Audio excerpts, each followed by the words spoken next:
કે એના વખાણ કરીએ એટલા ઓછા છે સાહેબ.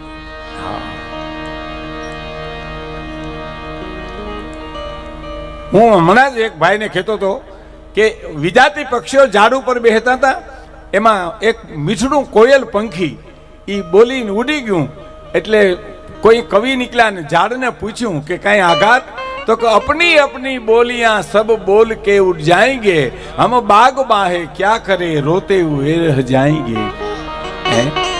એમ સારા સારા ઓફિસરો આવી અને એના કામ કરી રહ્યા જાય, આપણે તો ક્યાં જાય? આપણે એના સ્મરણો યાદ રાખવાના હોય સાહેબો. છેલ્લી કડી અને પ્રસંગ કહે હરિદાન હરિને માર્ગને જહાલ, હરિનો માર્ગ કહે હરિદાન હરિને માર્ગને જહાલું રે, કહે હરિદાન હરિને માર્ગને જહાલું.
મારે એક પ્રસંગ કેવો છે સાહેબ. હવે આપ જરા અવર જવર ઓછી કરજો.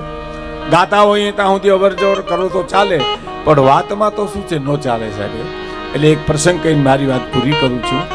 મા શબ્દ છે ને એ એકાક્ષરી મંત્ર છે સાહેબ.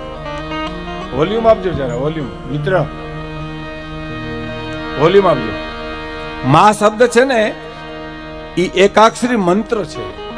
તમને કાંઈ ન આવડે ખૂણામાં કામકાજ કરતા કરતા મા મા મા મા કર્યા કરો ને, એટલે એમાં ખોડિયારે આવી જાય, હોનબાઈ આવી જાય, જન્મ દેનાર માય આવી જાય સાહેબ. એનો એક પ્રસંગ કહી અને મારી વાત હું પૂરી કરું છું સાહેબ.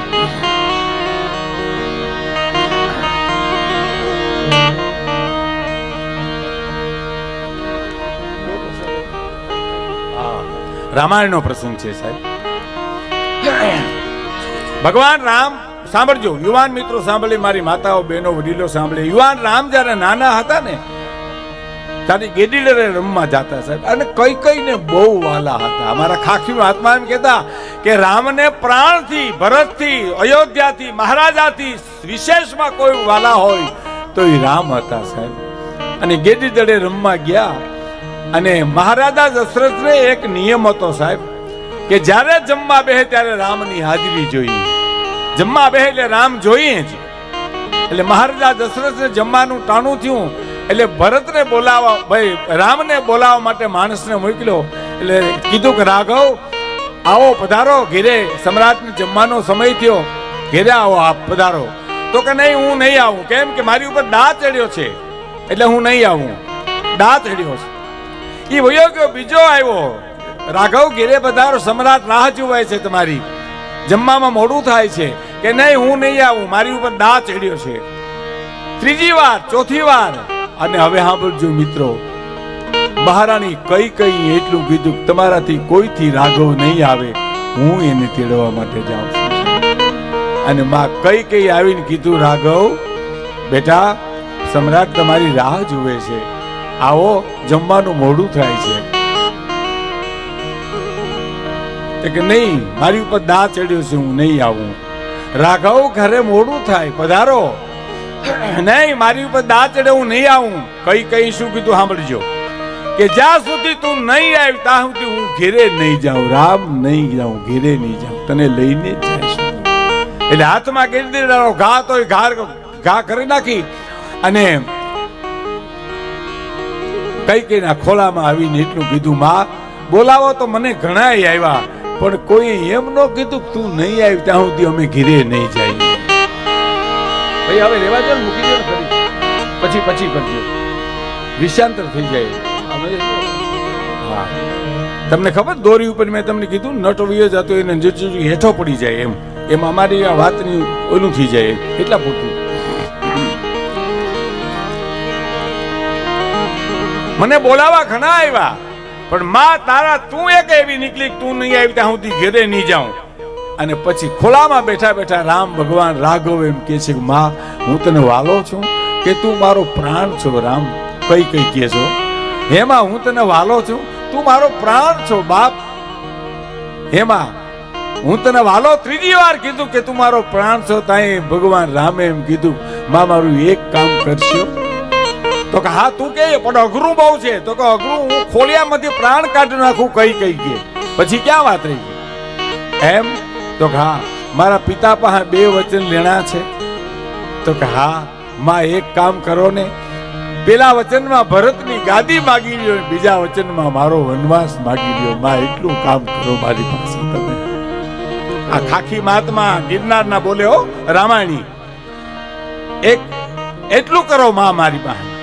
કઈ ધ્રુજી ગઈ, અંધારા ક્યાં આવવા મળ્યા, પણ મારો રાઘવ જો રોટલો ખાવા આવતો હોય તો કીધું કે એ કરવા તૈયાર છું બાપ. એ અને થયું સાહેબ, રામને વનવાસ મળ્યો. વનમાં મળ્યા પછી 14 વર્ષ વનવાસનો વિતાવી અને ભરતને ખબર પડે છે સાહેબ, કઈકઈને બોલવાનું રામાયણના પાઠ કર્યા ને ખબર છે, કઈકઈને બહુ બોલ્યા છે. ભરત કે તું હવે તું મારી માં જ નથી, હું તને કોઈ દી માં જ નહીં કહું. કઈકઈને જેમ તેમ બોલ્યા તા સુધી ભરતજી હાલે વાંકા અવળા હવળા વેણ કીધા તા સુધી સહન કર્યું, પણ એને એમ કીધું ને કે હું આજથી તને માં નહીં કહું. તે આમ ખૂણામાં બેહી ગઈ કઈ. હા, કઈ જેવી મહારાણી ખૂણામાં બેહી ગઈ. હા, ભરત મને કહી ગયો કે હું તને માં નહીં કહું. એ બેઠી છે. રામને વનવાસ મળ્યો. રામ વનમાં ગયા, 14 વર્ષનો વનવાસ પૂરો કરી અને પાછા આવ્યા. તારે 14 વર્ષ પછી સીધા કઈકઈના મેલમાં ગયા છે સાહેબ. અને એટલું કીધું, માં બેઠી જ ખૂણા. મને સાહેબ એક ખાકી મહાત્મા એમ કહેતા હતા કે ભીખુદાનબા આપણા ઘરમાં એક માણા રિહાણું હોય તો ગમે નહીં, એ 14 વર્ષ સુધી એ કઈ ખૂણામાં બેઠી છે રિહાઈને, એ કેવું ચિત્ર હશે. મને કે ભીખુદાનભાઈ કલ્પના તો કરો તમે. આ તો હું તો તમને પોઈન્ટ ટુ પોઈન્ટ કહું છું, ટૂંકમાં કહી દઉં છું તમને સાહેબ. અને વનવાસ પૂરો કરી અને ભરતજી આવ્યા, રામ આવ્યા અને સીધા કઈકઈને મેલે ગયા છે. માં, આ મારો રાઘવ આવ્યો, મારો રામ આવ્યો. હા, રામ આવી ગયો બાપ. હા, મન થઈ ગઈ પાછી. રામ એમ કે માં મારી પાસે કઈક માગી લ્યો. માગવું નથી કઈક માગી લ્યો કે મારા માગવાથી તો હોનાર જ હરજાની. રામ હવે મને માગવાનું કેસ કે નહીં માં, ગમે બ્રહ્માંડ ફાટી જાય તો કે પણ હું માગવાનું પર્યાણ કરીશ તો ધરતી મનશે ધ્રુજવા. તો ગમે થાય મારી પાસે કઈક માગી લે. તારે કઈ એટલું કે છે કે જો તું મને દેવાનું કઈક ઈચ્છા હોય ને વિચારતો હો તો રામ ભરતને કે મને આવીને માં કે, બસ એટલું, બીજું કાંઈ નહીં. બસ કલ્પના કરો સાહેબ, આ માં શબ્દ છે. મીઠા રે મધુને મીઠા ને